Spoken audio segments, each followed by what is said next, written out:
حضرت ابن مسعود رضی اللہ تعالی عنہ سے مروی ہے، رسول اکرم صلی اللہ علیہ وسلم نے فرمایا، لوگ شفا دینے والی دو چیزوں کو یعنی شہد اور قرآن کو لازم پکڑو۔ جسم کے کسی حصے میں درد ہو تو سورہ پڑھ کر دم کیا جاتا ہے۔ سورۃ البقرہ جادو اور نظر بد کے اثار کم کرتی ہے۔ موضوع 3 سے دم کرنا بھی حدیث سے ثابت ہے۔ حضرت عائشہ صدیقہ رضی اللہ تعالیٰ عنہ فرماتی ہیں، نبی اکرم صلی اللہ علیہ وسلم نے جس مرض میں وفات پائی اس نے اپنے اوپر موضوع 3 پڑھ کر دم کرتے تھے۔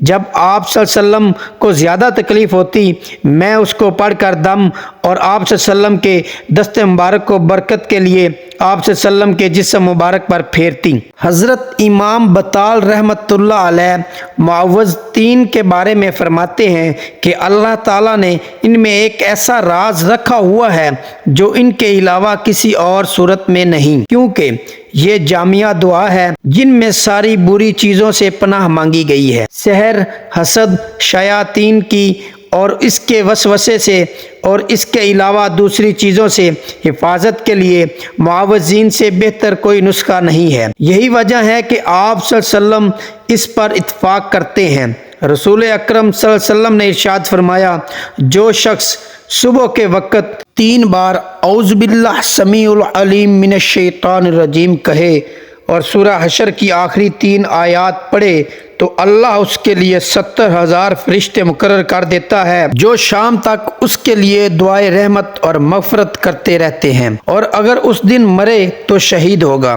اور شام کو پڑھے تو صبح تک یہی فضیلت ہے۔ فرمایا فاتحہ ہر مرض کی دوا ہے۔ اس سورت کا ایک نام فاتحہ اور ایک نام سورۃ الشفا ہے، اس لیے کہ یہ ہر مرض کے لیے شفا ہے۔ بزرگوں نے فرمایا فجر کی سنتوں اور فجر کے درمیان میں 40 بار سورۃ فاتحہ پڑھ کر مریض پر دم کرنے سے آرام ہو جاتا ہے اور آنکھ کا درد بہت جلد ٹھیک ہو جاتا ہے۔ حضرت نعمان بن بشیر رضی اللہ تعالی عنہ سے روایت ہے کہ شہنشاہ مدینہ حضرت محمد مصطفیٰ صلی اللہ علیہ وسلم نے فرمایا، اللہ پاک نے زمین و آسمان کو پیدا کرنے سے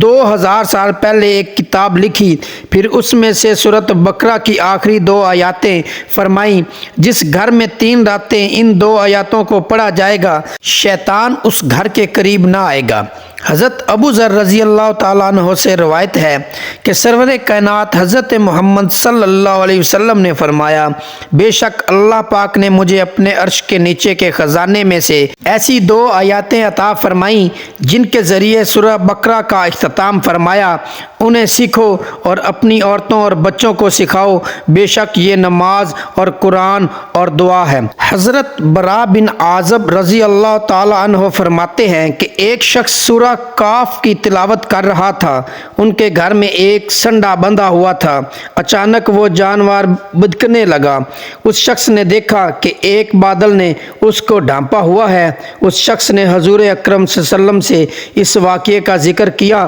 تو آپ صلی اللہ علیہ وسلم نے فرمایا، اے فلاں تلاوت کیا کرو، یہ سکینہ ہے جو تلاوت قرآن کے وقت نازل ہوتا ہے۔ حضرت معاذ رضی اللہ تعالیٰ عنہ سے روایت ہے کہ رسول اللہ صلی اللہ علیہ وسلم نے فرمایا، جو سورہ کاف کی اول اور آخر سے تلاوت کرے گا اس کے سرت پاک نور ہی نور ہوگا،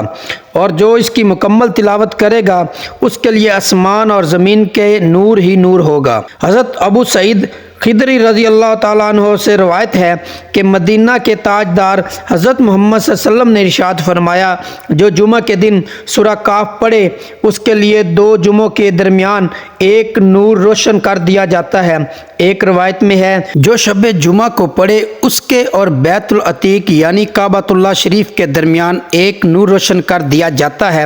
حضرت ابو دردہ رضی اللہ تعالیٰ عنہ سے روایت ہے، نبی کریم صلی اللہ علیہ وسلم نے فرمایا، جو سورہ کاف کی پہلی 10 آیتیں یاد کرے گا دجال سے محفوظ رہے گا، اور ایک روایت میں ہے، جو سورہ کاف کی آخری 10 آیتیں یاد کرے گا دجال سے محفوظ رہے گا۔ حضور صلی اللہ علیہ وسلم نے فرمایا، جو کسی رات میں سورہ دخان پڑھے گا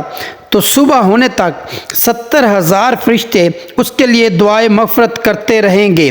رسول اللہ صلی اللہ علیہ وسلم نے فرمایا جو جمعہ کے دن یا رات میں سورہ دخان پڑھے گا اللہ پاک جنت میں اس کے لیے ایک گھر بنائے گا۔ حدیبیہ سے واپسی میں مکہ اور مدینہ منورہ کے راستے میں سورہ دخان کا نزول ہوا۔ جب یہ سورت نازل ہوئی تو نبی کریم صلی اللہ علیہ وسلم نے فرمایا آج رات مجھ پر ایک ایسی سورت نازل ہوئی جو مجھے دنیا کی ہر چیز سے زیادہ پیاری ہے۔ حضرت انس رضی اللہ تعالیٰ عنہ سے روایت ہے کہ رسول صلی اللہ علیہ وسلم نے فرمایا سورت واقعہ توانگری یعنی خوشحالی کی سورت ہے، لہٰذا اسے پڑھو اور اولاد کو سکھاؤ۔